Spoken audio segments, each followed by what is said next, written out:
هنعمل طبق رز بلبن في البيت طعمه تحفة جدا.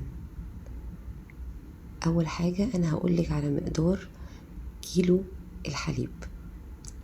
هحط 3 كوبايات من المية وهنزل عليهم بكوباية من الرز، وهنحط رشة ملح بسيطة جدا. هنقلب الرز كويس جدا لحد ما يخش في السوا. اول ما يتشرب المية بتاعته هنحطه على نار هادية جدا. لو عندك شياطة في البيت حطيه تحتها احسن. هنا كان الرز خلاص قرب يتشرب كل المية.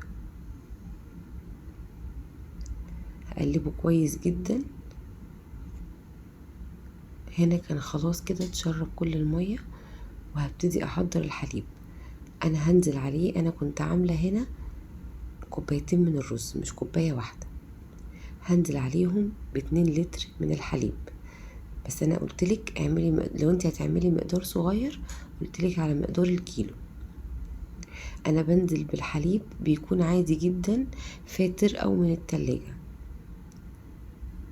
هقلب بقى الرز مع الحليب كويس قوي. في خطوة هنا انا هعملها دي اختياري مش اجباري.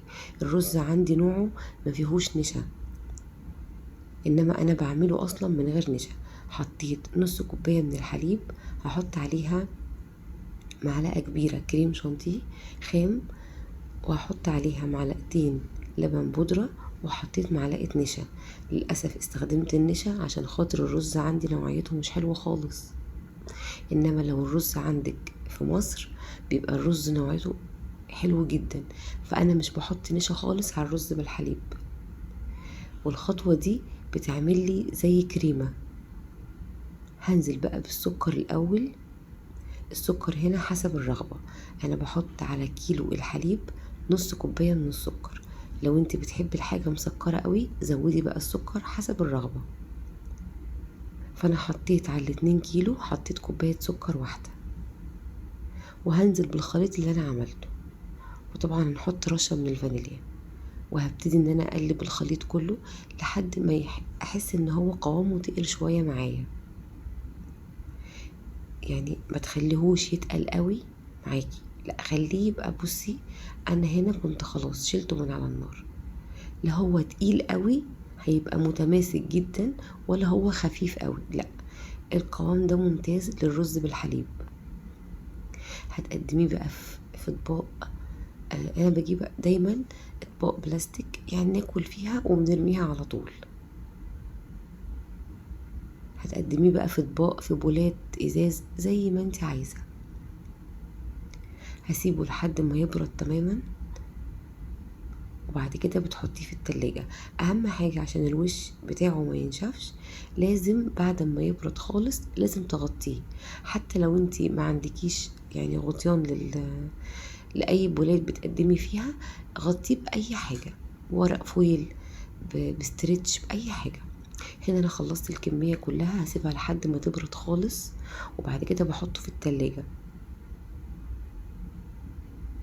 هتقدمي بقى حطي سوداني، جوز هند، زبيب، لو عندك مكسرات حطي.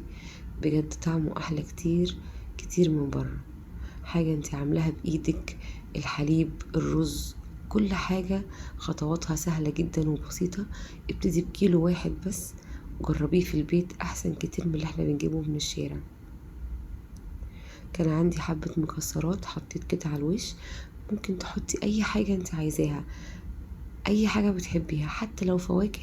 في ناس كتير قوي بتحب تاكله بالفواكه. حطيت كمان حبة زبيب عليه. بجد طعمه كان خطير. بجد جربوه بالطريقة دي. انا كمان بحب احط عليه قرفة جدا. لو انت بتحبي القرفة جربي كده القرفة على الرز بلبن. جربوها كده وقولي رأيكم، وان شاء الله تكون الوصفة عجبتكم، واشوفكم تاني على خير في فيديو قريب، وباي باي.